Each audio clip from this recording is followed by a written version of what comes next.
Diziplinarteko proiektuetan oinarritutako hezkuntzari begira, lehenik eta behin kurrikulumean jarri behar da arreta. Gai hauek edo ikasgai hauek kurrikulumean zergatik eta nola lantzen diren aztertuz.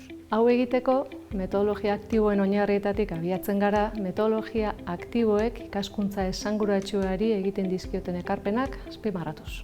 Bestalde, gelako aniztasunari erantzuteko, ikaste-irakaste prozesuetan zer hartu kontuan eta nola begiratu gelari dira erantzun beharreko galderak. Legia, 3. ardatzan honetan, gelako aniztasunari erantzuteko estrategiak hartzen ditugu kontuan. Azkenik, hau guztia kontuan izan da, arazo egoera edo erronka errealetan oinarritutako diseinuak gauzatzea da gakoa. Horretarako, ikaste egoerak diziplinarteko proiektuetan oinarrituak izango direlarik. Funtsean, ikaste egoera egoki, baliagarri eta motibagarrietan jarriko dugu arreta.